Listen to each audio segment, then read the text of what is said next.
dum, do do do do dum dum. Chickasaw, Chickasaw, Chickasaw, Chickasaw. Oklahoma trek, dum dum, do do do do do dum dum. Gonna say it again. Choctaw, Choctaw, Choctaw, Choctaw. Oklahoma trek, dum dum, do do do do do dum dum. Oh, Chickasaw, Chickasaw, Chickasaw, Chickasaw. Oklahoma trek. Yo, let me tell y'all something, right? Let's look at this real quick.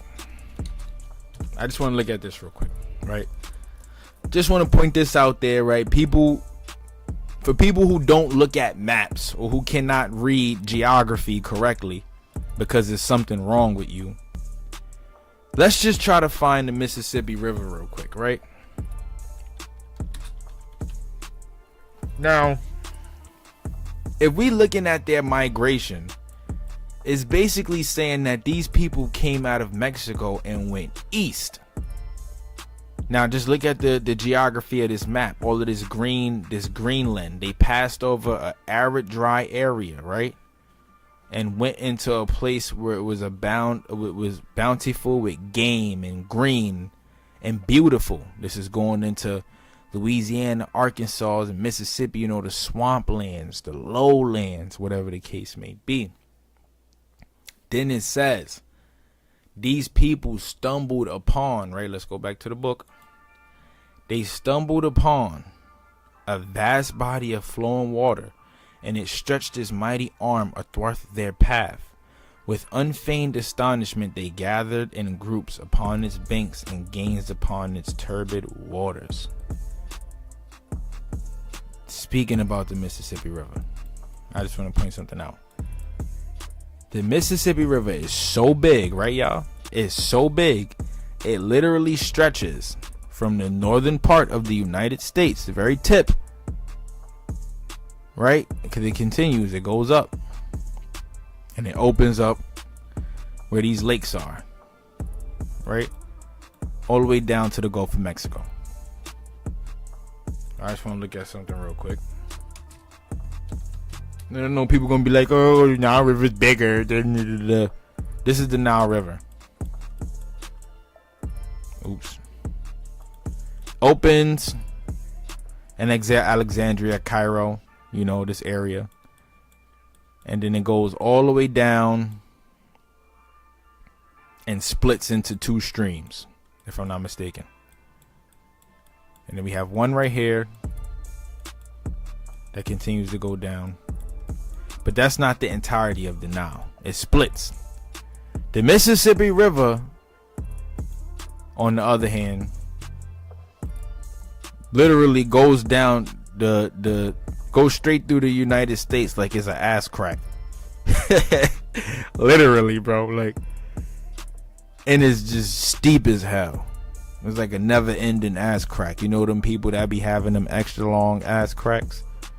That's the Mississippi River. They gazed upon it, right? Never before had they even heard of, or in all their wanderings stumbled upon aught like this. Whence its origin? Where does it end? Where does it start? Where does it end? We don't know. It's so long. Pause. Right? Maybe those who live in more northern from us, they would know. But eventually these people, after living on the land for some time, trading with other tribes and whatever the case may be, got the chance to learn the irrigation system of the Mississippi River.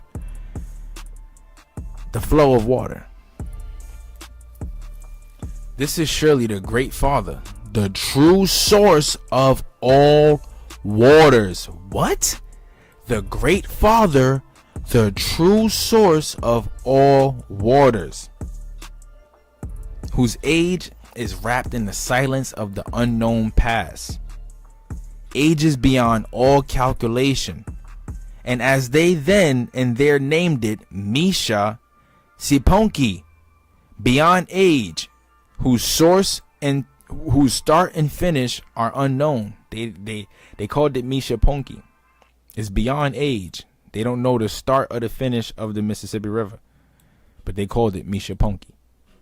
Let's see if we can see anything in the arc on Google about this. Nah, of course they not. Of course.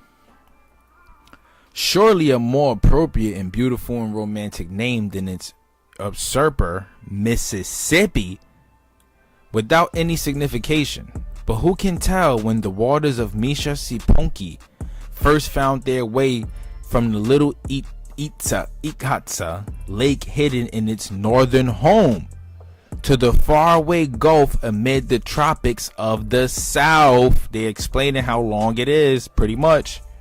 It's little Itzaka lake hidden in its northern home, right? Let's go back to Google Maps. What lake are they talking about? Are they talking about these lakes? Lake Michigan? Lake Mohican? Lake Erie? Lake Superior? Lake Winnipeg? Right? These bodies of water eventually open up into the Mississippi.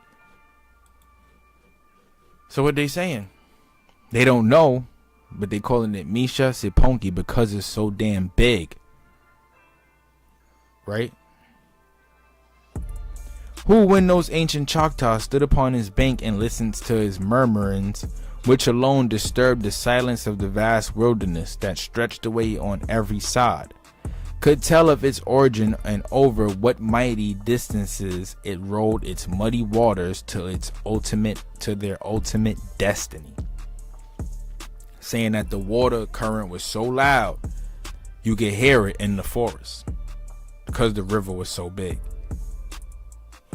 And who today would presume to know or even conjecture, though, through what mysteries depths its surging currents struggle, and who today would presume to know or even conjecture, through what mysterious depths its surging currents struggle, they plunge into the southern Gulf. But what now says their dumb talisman? Is Misha Siponki to be the terminus of their toils? Is this where their voyage ends? Do they end at Misha Siponki? Hell nah. Listen to what these people did, man. This is fire. Are the illimitable forests that so lovingly embraced in their wide extended arms its restless waters to be their future homes?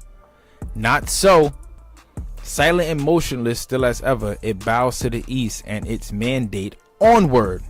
The Fabusa said, keep going. Beyond Misha Siponki, beyond the Mississippi River. Go beyond the Mississippi River. Right? Go beyond the Mississippi River. Let's look at it again. They said, go beyond that. This is the Mississippi River. Go beyond that. Go beyond that into where? Because you know it curves into Louisiana, into Alabama, into Georgia. Right? Basically, right? Let's continue. Beyond Misha Siponki is accepted without a murmur, and at once they proceeded to construct canoes. They constructed canoes. Not these little kayak canoes. I'm talking about the Viking style ships that you see in Assassin's Creed Valhalla. That's the best depiction I could give y'all. Let's check it out. Look. Hopefully they'll let me get an image for y'all, right?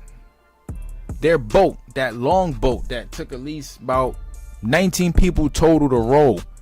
This is the style of canoes that they were constructing. This is what a real canoe at this time, this is what it would look like.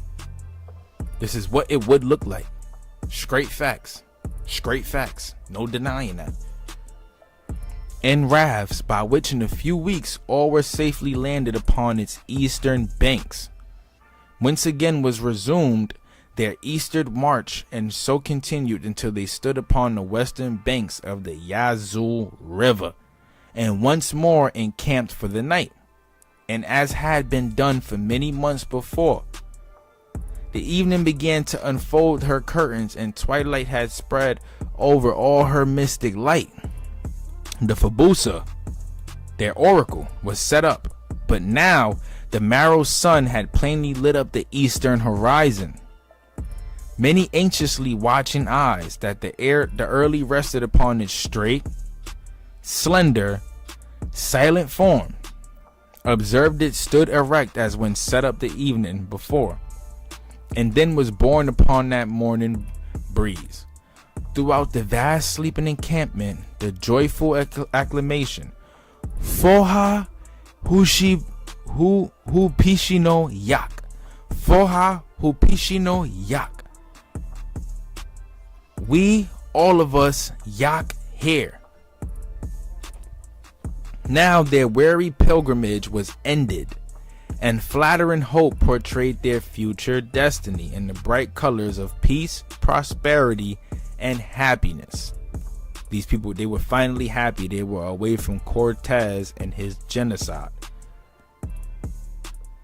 Then, as commemorative of this great event in their national history, they threw up a large mound embracing 3 acres of land and rising 40 feet in conical form, with a deep hole about 10 feet in diameter excavated on the top and all enclosed by a ditch encompassing nearly 20 acres. Listen, check this out, right, y'all?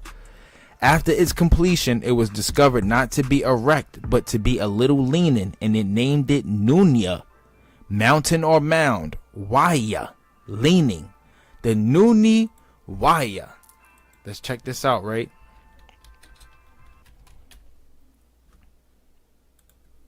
Because it's a mound. What they constructed was a mound. The Nuni Waya mound.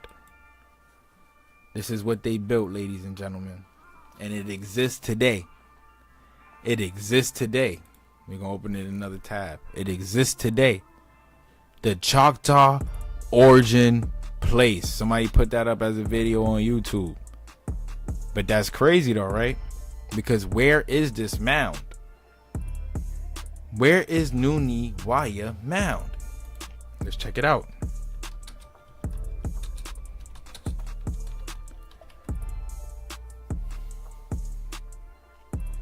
Is in Nani Waya and is located at 182 Highway 393, Louisville, right? Let's just zoom out. Mississippi.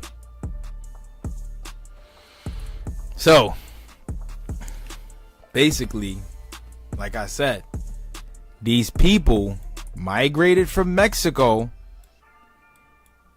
Mesoamerica, right, through this dry land, right, until they got to this forest land, which was abundant with game and so many other things, up until a point to where they came upon Misha Seponki, aka the Mississippi River, you know, which forks, I mean, just like that, the Mississippi River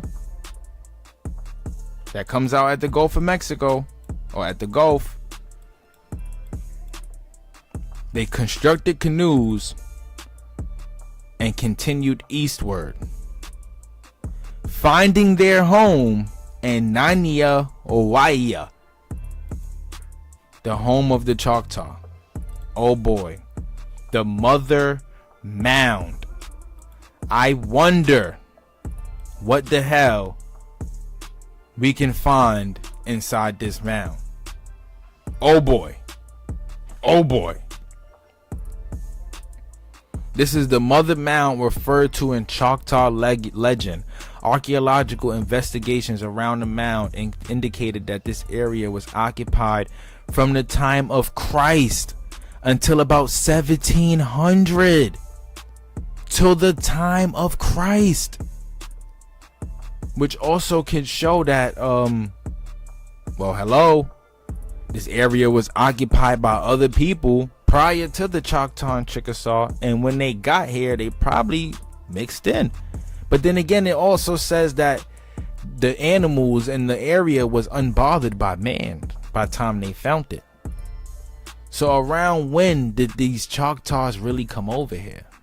Did they come over here around the time of Hernan Cortez? Or did they come hundreds of years before? Good question, right? This is tough though. It's fire to see it because, look, this is history. The Nuniwaya Mound is history.